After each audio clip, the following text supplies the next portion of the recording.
आप सभी भक्तों को चैत्र महीने में पढ़ने वाली चैत्र नवरात्रि की ढेर सारी शुभकामनाएं।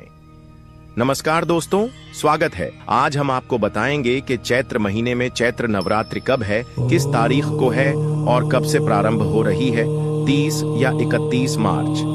और हम इस वीडियो में हम यह भी जानेंगे कि नवरात्रि का पूजन हमें किस करना है, किन महिलाओं को नवरात्रि का व्रत रखना है, किन महिलाओं को नहीं रखना है, व्रत के नियम क्या है, पूजा के नियम क्या है। संपूर्ण जानकारी आज हम आपको इस वीडियो में देने वाले हैं दोस्तों, तो वीडियो के अंत तक बने रहिए। बहुत ही लाभप्रद वीडियो है, बहुत ही लाभ मिलेगा दोस्तों। जय माता दी। आज के इस वीडियो में हम बात करेंगे कि चैत्र नवरात्रि कब से आरंभ हो रही है और नवमी कब रहेगी, रामनवमी कब मनाई जाएगी, किसी दिन चरण नवरात्रि समाप्त होगी, चैत्र नवरात्रि पूरी होते हैं, माता की चौकी की स्थापना करते हैं, कलश स्थापना करते हैं, अखंड ज्योत जलाते हैं। वह सब कार्य किस दिन करना है, किस समय करना है, शुभ मुहूर्त क्या रहेगा और क्या रहेगी विधि, यह संपूर्ण जानकारी आपको इस वीडियो के माध्यम से प्रदान करेंगे। चैत्र नवरात्रि बहुत ही आरंभ होने वाली है क्योंकि फाल्गुन मास समाप्त होने को है। होलिका के साथ ही फाल्गुन समाप्त हो जाएगा और छठ का महीना आरंभ हो जाएगा। महत्वपूर्ण है क्योंकि हम आप सभी जानते हैं कि हिंदू कैलेंडर जो है वह आरंभ होता है, नया संवत के अनुसार निर्धारित होता है कि नए संवत जो है वह हमारे लिए कैसा। नवरात्रि बहुत अधिक महत्वपूर्ण होती है। इन नवरात्रि में माता के 9 रूपों का पूजन किया जाता है, 9 दिन तक आराधना की जाती है। कुछ लोग पूरे 9 दिन के व्रत रखते हैं, कुछ भक्तजन पहले और अंतिम व्रत रखते हैं, कोई जोड़ा रखते हैं। सभी की अपनी अपनी मान्यताएं हैं। 9 दिन होते हैं, यह बहुत महत्वपूर्ण होते हैं। इन 9 दिनों में जो माता के 9 रूपों की पूजा करता है, माता रानी के सभी दुखों को हर लेती है, उसके जीवन के सारे संकट नष्ट हो जाते हैं और माता के आशीर्वाद से उसके सभी जानकारी आरंभ करते हैं। आने वाली चैत्र नवरात्रि से संबंधित कि कब है चैत्र नवरात्रि और पूजा विधि, घट स्थापना आदि। आपको कब कैसे निवेदन है कि यदि वीडियो थोड़ा सा भी अच्छा लगे, उपयोगी लगे, उसे एक बार लाइक अवश्य कर दीजिएगा। आपका एक लाइक हमारे लिए बहुत महत्वपूर्ण होता है। हम यहाँ पर जो भी जानकारी देती है शास्त्रों पर आधारित होती है, पुराणों में वर्णित होती है और पंचांग के अनुसार ही हम आपके व्रत तिथि और मुहूर्त तरीके से नहीं की जाती है। सही जानकारी प्राप्त करने के लिए चैनल के साथ जुड़े रहे। नए हैं तो उसे सब्सक्राइब कर लीजिए। अपनी मनोकामनाओं की पूर्ति के लिए, माता का आशीर्वाद प्राप्त करने के लिए, जीवन से संकटों का अंत करने के लिए कमेंट बॉक्स में अवश्य लिखें जय माता दी, जय माता रानी। आरंभ करते हैं आज की जानकारी। आप में से बहुत सारे ज्ञानी जन जानते होंगे कि नवरात्रि यह तो एक साल में 4 आते हैं। 2 गुप्त नवरात्रि होते हैं और 2 जो सार्वजनिक रूप से मनाया जाते हैं उजागर हैं। आप जानते हैं एक नवरात्रि जो आने वाला है जब नया संवत आरंभ होता है, पहला नवरात्रि चैत्र नवरात्रि होती है, वह गुप्त नवरात्रि होती है, वह आरंभ होती है। तीसरी जो नवरात्रि है वह अश्विन नवरात्रि है। नवरात्रि के रूप में जानते हैं शारदीय है, वह दिवाली से पहले आती है, दशहरे पर जिसका समापन होता है नवरात्रि आती है, जो कि श्राद्धों के बाद और दशहरे के बीच में 9 दिन का त्योहार होता है। नवरात्रि के रूप में भी जाना जाता है क्योंकि अश्विन मास में आती है और एक आती है माघ मास की नवरात्रि जो है वह गुप्त नवरात्रि होते हैं। इसमें असर नवरात्रि और माघ नवरात्रि जो है वह गुप्त नवरात्रि कहे जाते हैं। और आने वाला जो चैत्र नवरात्रि है और आश्विन मास में जो शादी नवरात्रि है, यह दोनों ही हर्षोल्लास से मनाए जाने वाले नवरात्रि जो आने वाला नवरात्रि है ना, यह बहुत अधिक महत्वपूर्ण होता है। इसके कारण नवरात्रि से नए संबंध आरंभ होता है। नया पंचजी नवरात्रि है जिससे यह निर्धारित होता है, जो यह बताता है कि आने वाला साल कैसा होगा। क्यों? क्योंकि जिस दिन नया संवत आरंभ हो रहा है उसे दिन कौन सा ग्रह कहाँ है, किस ग्रह की क्या पोजीशनिंग है, उसके अकॉर्डिंग ही निर्धारित होता है कि पूरी दुनिया में क्या घटित होने वाला है, कौन इस वर्ष का राजा रहेगा, कौन सा गृह मंत्री रहेगा, किस प्रकार से यह साल आपके लिए लाभप्रद रहेगा या हानिकारक रहेगा, सबके लिए क्या लेकर आने वाला। और यह हम इधर उधर की बातें नहीं कर रहे हैं, पुराणों में हमने पढ़ा है इन चीजों को। और जो ज्योतिष की गणना है वह 24 के चैत्र नवरात्रि की गणना जो बताती थी उसके अनुसार 2024 घटित हुआ है। तो लिए सबसे पहले जानते हैं कि आपको चैत्र नवरात्रि के पहले दिन क्या करना चाहिए, किस प्रकार से आप माता का आशीर्वाद प्राप्त कर सकते हैं। नवरात्रि के पहले दिन आपको कलश स्थापना करने चाहिए। कलश स्थापना के साथ खेतड़ी बोलते हैं, चौबारे बोलते हैं, वह बोले चाहिए। माता की चौकी की स्थापना करनी चाहिए, यह विधि जान लेते हैं। और अगर आप अखंड ज्योति, वह भी बहुत उत्तम मानी जाती है। अखंड ज्योत, खेतड़ी तथा कलश स्थापना, यह 3 प्रमुख कार्य हैं जो आपको प्रथम दिन करने चाहिए। और साथ ही आपको व्रत पूजन आदि का संकल्प करना चाहिए।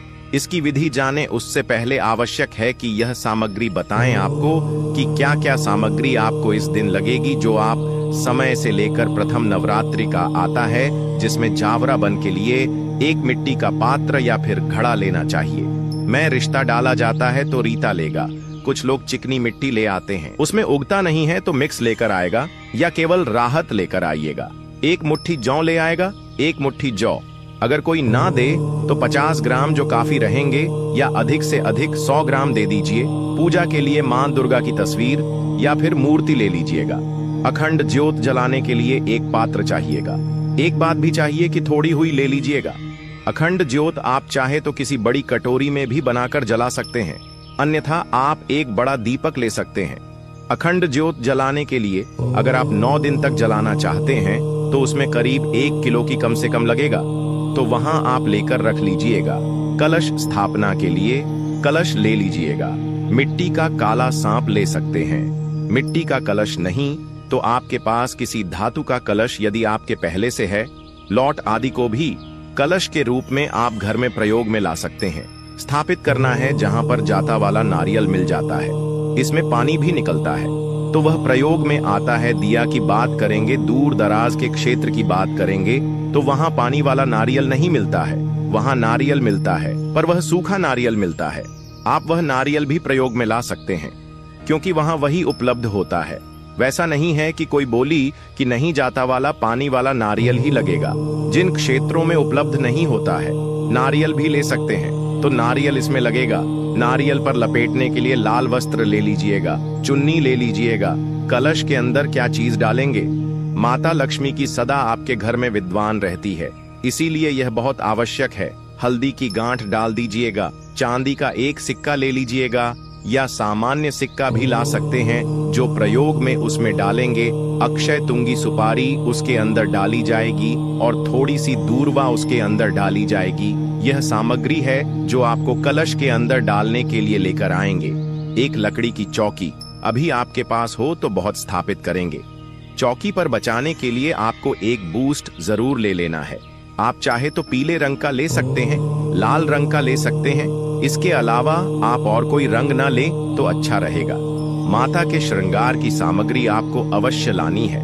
माता के श्रृंगार में सुंदरी लेना है, चूड़ियां ला सकते हैं, लिपस्टिक ला सकते हैं, बिंदी ला सकते हैं।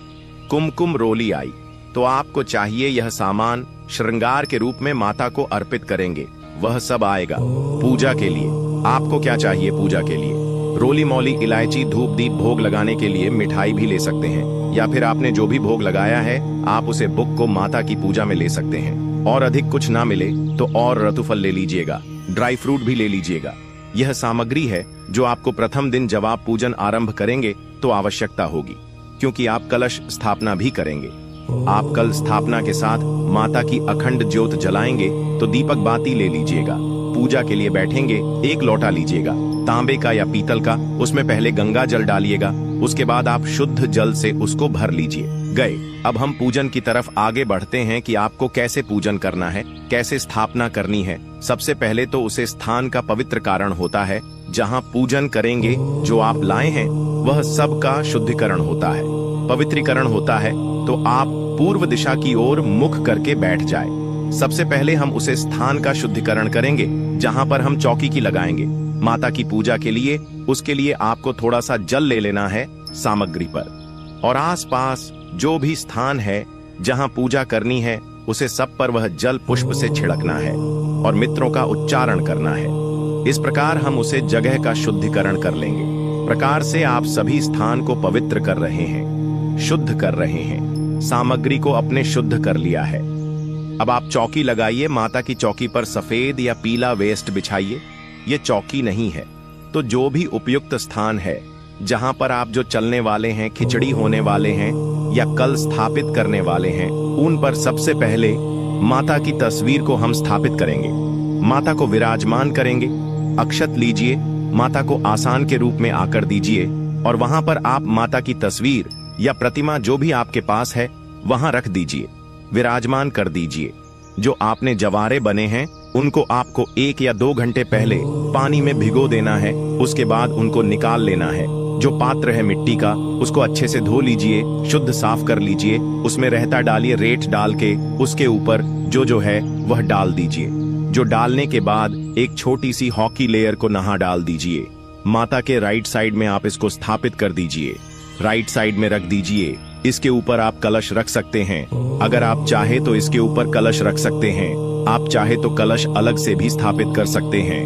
अगर आप अलग से कल से स्थापित करें तो कलश के नीचे पहले या तो चावल रखिए या गेहूं रखिए और उसके ऊपर आप कलश को विराजमान कीजिएगा। कलश गंगा जल मिलाइए। जो कलश के अंदर डालने की सामग्री हमने आपको बताई थी उसमें प्रमुख रूप से हल्दी की गांठ, साबुत हल्दी, 1 रुपये का सिक्का या चांदी का सिक्का, कमल गट्टे यदि आपके पास हो तो ले लीजिए। सुपारी अवश्य डाल दीजिएगा और दूर्वा आपके पास हो तो सुपारी सिक्का में हल्दी की आवश्यक है जो इसमें डाली जाती है, बाकी आवश्यक नहीं है।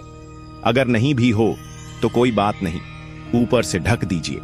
उसमें थोड़े चावल कर दीजिए पूर्ण पात्र में, उसके ऊपर अब हम श्रीफल स्थापित करेंगे नारियल के ऊपर। आप चुनरी है तो चुनरी लपेट दीजिए या फिर कलवा है या सफेद धागा है, उसको नारियल के चारों तरफ लपेट दीजिए और उसे स्थापित कर दीजिए।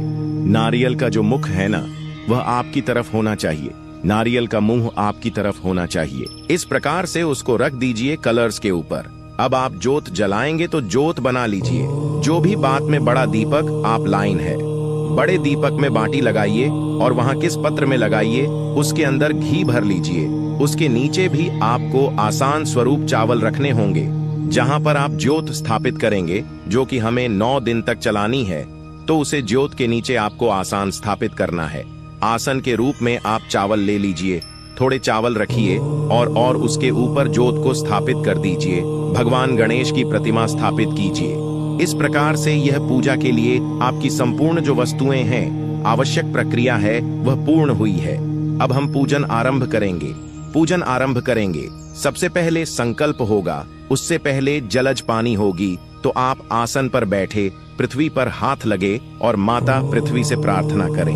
हम मंत्र बोलते हैं, ओम पृथ्वी दयाद्रिता, लोक देवी तो विष्णुनाथ तथा महादेवी, पवित्रम गुरु आसनम। आप यदि शादीशुदा हैं और जोड़े से पूजा करना संभव है तो अपना कट जोड़ा कर लीजिए। और अब हम जलाशमणि करेंगे। लोटे में जो जल भरा है या एक छोटा चम्मच उसमें डाल दीजिए। हम मंत्र बोलेंगे, आप सीधे हाथ में 1 चम्मच जल लेंगे और यह सब सामग्री लेने के बाद आपको एक दीप प्रज्वलित करना है, अखंड ज्योति भी जलाना है। आपके पास तो धूप बनाया और धूप जलाइए। नवरात्रि में अखंड ज्योति का बड़ा विशेष महत्व है। आप भले ही पूजा पाठ ना करें, व्रत ना रखें, लेकिन अगर अपने माता के लिए अखंड ज्योति 9 दिन तक जला दी तो आपकी किसी भी प्रकार की मनोकामना हो वैसे गिर पूर्ण हो जाएगी और माता आपसे प्रसन्न हो जाएंगे और अपना आशीर्वाद आपको प्रदान करेंगे। इसके बाद हम व्रत का संकल्प करेंगे। संकल्प करने के लिए अपने सीधे हाथ में जल लीजिए, अक्षत लीजिए, 1 रुपये का सिक्का कम से कम रखिए। ओम श्री विष्णु श्री विष्णु श्री विष्णु 3 बार बोलिए। अपना नाम, अपना गोत्र, जिस स्थान पर बैठकर आप संकल्प कर रहे हैं वहां का मकान नंबर, क्षेत्र का नाम, शहर का नाम, चैत्र माह से शुक्ल पक्ष, आयाम, पुण्यतिथि प्राप्त है, चैत्र नवरात्रि स्थापना, अखंड ज्योत स्थापना, व्रत पूजन संकल्पम, संकरी से मुझे श्री विष्णु शरण शरण संकल्प माता के चरणों में अर्पित कर दीजिए। इसमें आप जो भी कर रहे हैं हमने सारी चीज बोली है। आप जो कर रहे हैं, व्रत कर रहे हैं तो व्रत के बारे में बोलिएगा, पूजन कर रहे हैं पूजन के बारे में, उसका वर्णन भी आपको संकल्प में करना चाहिए। संकल्प एक आवश्यक प्रक्रिया है तो उसका लाभ नहीं मिलता है। संकल्पित होकर ही पूजन करना चाहिए। इस प्रकार से है जैसे आप अपने खाते में पैसे जमा करेंगे तभी आपके पैसे आपके खाते में जाएंगे, ना यदि आप ऐसे ही किसी के खाते में जाएंगे। इसी प्रकार से जब आप पूजन कर रहे हैं, संकल्प में आपको लेकर ही संकल्प किया जाता कि आप कौन हैं, कहां पर हैं, किस स्थान पर बैठे हैं, किस गोत्र से हैं और किस देश की पूर्ति के लिए क्या कार्य करें, यह करवाना है। तो संकल्प करके करें। संकल्प करने के बाद अब हम पूजन करेंगे। सबसे पहले गणेश जी का पूजन किया जाए। गणेश जी का पूजन आरंभ करते हैं। सबसे पहले गणेश जी का आवाहन कीजिए। जयते गणेश जी महाराज की जय। गणेश जी का अपने आवाहन किया। अब हम गणेश जी का पूजन करेंगे। गणेश जी को आसन प्रदान कीजिए। आसन के लिए आप अक्षत वहां पर अर्पित कीजिए। एक जल दीजिए। ऐसा कीजिए कोई कटोरी गणेश जी के सामने भी रख दीजिए। सभी जगह पर एक पत्र रख दीजिए। एक चम्मच से जल छोड़ने जाएगा। इसके बाद आपको गणेश महाराज गैरोली कुमकुम से तिलक लगाना है, धूप दिखाना है और एक फूलों की मामला अवश्य ही चढ़ा देना है। इसी के साथ साथ आपको गणेश जी को लड्डू का भोग लगाना है, क्योंकि गणेश जी को लड्डू बहुत ही अत्यंत प्रिय हैं। इस प्रकार आप गणेश जी गजानन महाराज की पूजा कर लेंगे। इसके बाद आपको माता का पूजन करना है, माता का पाठ करना है। पूर्ण श्रद्धा भाव से महिलाएं नवरात्रि का व्रत रखती हैं। इसके अलावा पुरुष भी नवरात्रि का व्रत रख सकते हैं। नवरात्रि के व्रत में फलाहार कर सकते हैं। कुछ लोग होते हैं जो बिना फलाहार के ही व्रत रखते हैं, तो वह आप अपने हिसाब से रख सकते हैं। व्रत में आपको किसी भी प्रकार के तानसेन पूजा का प्रयोग नहीं करना है। आपको व्रत में हमेशा ब्रह्मचर्य का ही पालन करना है। किसी गरीब को सताना नहीं है और हो सके जितना हो सके दान करना है। दान का नवरात्रि के दिनों में बड़ा विशेष ही महत्व है, इसलिए इस दिन हमें दान करना है। पूजा पाठ करने के साथ साथ दोस्तों, हमें इस बात का भी ध्यान रखना है कि हमें नवरात्रि के 9 दिन तक मनाई जाती है। इन 9 दिनों में हमें घर में किसी प्रकार का लड़ाई झगड़ा क्लेश नहीं करना है और शाम के समय और सुबह के समय माता की आरती करना है। आरती में आप कपूर लेकर एक दीपक में रख लीजिए और प्रसाद के रूप में आप मिठाई लड्डू ले लीजिए और सुबह शाम माता की 9 दिनों तक आरती कीजिए और 9 दिन कम से कम 9 कन्याओं को भोजन करवाइए। 9 कन्याओं को अगर आपने भोजन कर दिया तो समझो नव दुर्गा माता ने आपके घर पूजन कर लिया। भोजन करने के बाद 9 कन्या को दक्षिण के रूप में कुछ न कुछ दीजिएगा और उन्हें एक चुन्नी लाल कलर की चुनरी माता की चुन्नी कन्याओं को अर्पित कीजिएगा।